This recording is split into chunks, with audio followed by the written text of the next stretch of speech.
we thought it was important to have the trees as habitat. It creates a cooler climate. It captures all the mists and moisture coming through from the southerlies, and the habitat. I mean, the wildlife. It's all there to enjoy, and we're just in the middle of it as observers. We see the changes day in, day out, and that's how life goes on.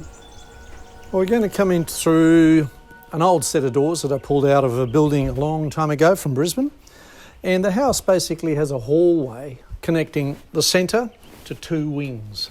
And what you'll probably notice straight away, the two big trusses, they've come from the Arnott's Biscuit Factory in Coronation Drive from Brisbane many years ago.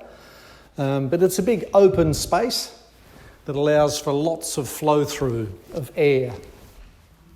In our cathedral ceilings, we've got these big panels, and they sit in these inverted T channels, which we could have painted white, but I decided rather than try to hide that, let's just show the process.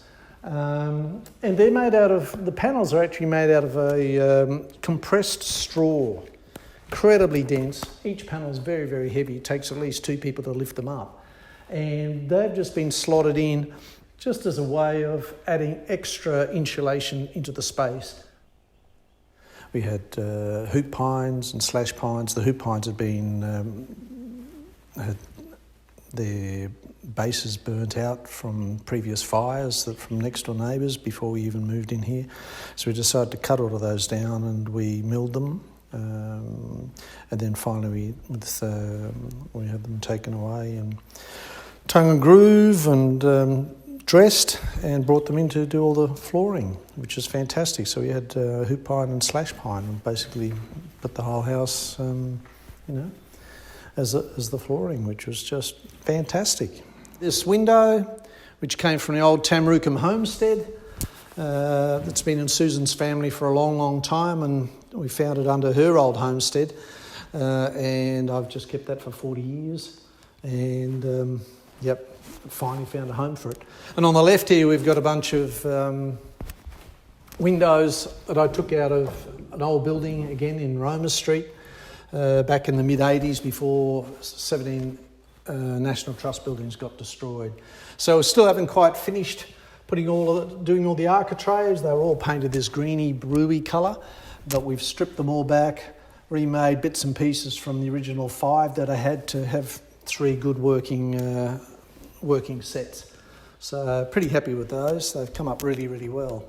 So a lovely mix of modern features and old, which are built so well that they last, and you can mix it up. And it's what we've done with most of the furniture here. It's either been reclaimed, recycled and reused. So that's the way we wanted to go. And you can have beautiful features in your house which will last. Then we come into our wing with a bathroom here, which in a sense is directly opposite our bedroom. So it's a bit like an ensuite, but it also means that if we've got a lot of people, they also through the corridor have access to both bathrooms if they need. Storage room here on the left again, as well as clothes, etc. And then we have here another room which hasn't been finished furnishing, which is a separate space where we can retire to if we've got parties and there's lots of people and we just want to get away from everything. We can come here. Originally the house was designed as a communal house for two sets of two couples. One couple was going to be down that end, one couple at this end with a communal space. Unfortunately, our good friend Jeffrey died, so that sort of fell apart. But he did want us to keep it more or less the same in 2 separate bits. Plenty of cross ventilation again, through louvers, so we can get breeze from the southeast coming right through here in summer and heading out to the other side of the house. Yeah, the house is totally off grid. We're a long way in the middle of nowhere.